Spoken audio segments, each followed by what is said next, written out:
அபாய நம்ம என்றிருப்பார்க்கு அபாயம் ஒரு காலம் இல்லை. நம்ம போன ஆடியோவில் திருவாசகத்தில் சிவபுராணத்தினுடைய முதல் வரியினுடைய பாஷ்யத்தை பார்த்தோம். அடுத்த வழி இமைப்பொழுதும் என் நெஞ்சில் நீங்காதான் தாழ்வாழ்க அப்படின்ற வழியாக இருக்குது. அதாவது ஒரு க்ஷணம் கூட என் மனசுலேருந்து பிரியாத அவனுடைய திருவடி வாழ்க அப்படின்னு சொல்லியிருக்கார் மாணிக்கவாசகர். இதில் உபனிஷத்த மந்திரம் ஒன்று வருது. தஹ்ரம் விபாபம் பரமேஸ்ம பூதம் யத் புண்டரீகம் புரமத்திய சம்ஸ்தம் தத்ராபிதஹ்ரேத் ககனம் விஷோகம் தஸ்மின் யதஸ்தஸ்து பவா பாசிதவ்யம் அப்படின்னு மகாநாராயண உபனிஷத்தம் சொல்கிறது.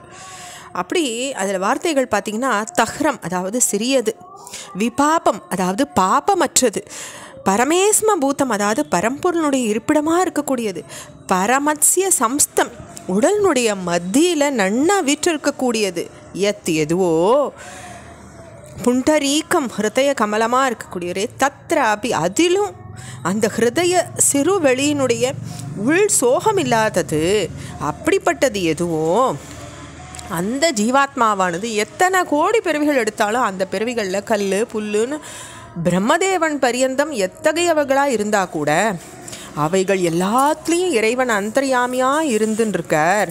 உயிர்க்கு உயிரா உணர்வுக்கு உணர்வா அதை யாண்டும் இருக்கிறதுனால அவர் ஜீவ வியக்தி காரியப்பட்டு வருன்றிருக்கு அப்படின்னு அந்த மந்திரம் நமக்கு சொல்கிறது. அப்போ பரம்பொருள் உறைவிடமாக உடல் மத்தியில் சிறிய தூய ஹிருதய கமலம் இருக்குது. இந்த தஹாராலயத்தில் துயரற்று வெளி உள்ள இருக்குது. அது உபாசிக்கிறதுக்கு உரியதான ஒரு விஷயமா இருக்குது. அதை தான் அந்த உபனிஷத்த மந்திரம் நமக்கு சொல்கிறது. அப்போ இறைவனுடைய சாநித்தியத்தில் நெஞ்சில் உணர்கிற வரையில் ஆத்ம சாதனம் தொடங்கிறது கிடையாது. பல பிறவிகளில் மனுஷன் செஞ்ச தெய்வத்தை வெளி உலகில் தேடி அலையிறான்.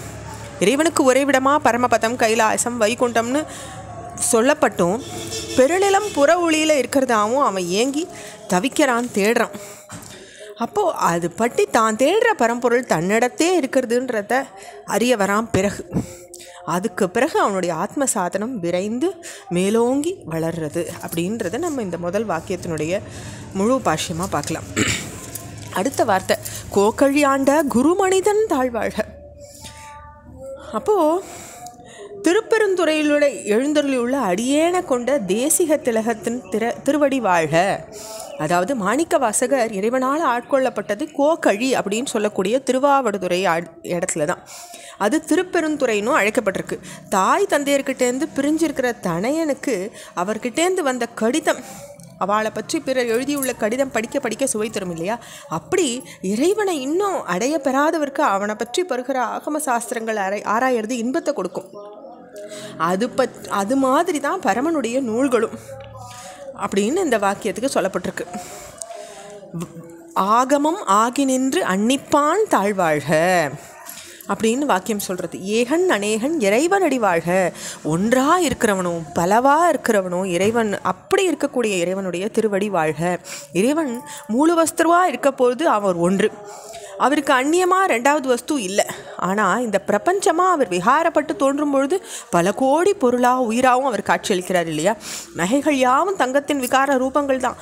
ஆனால் அது மாதிரி உலகனைத்தும் ஈசனுடைய கணக்கற்ற விகாரங்களாக நம்ம பார்க்க முடியும் அப்படின்னு இந்த வார்த்தை ஏகன் அநேகன் இறைவன் அடி வாழ்கன்ற வார்த்தை நமக்கு சொல்கிறது.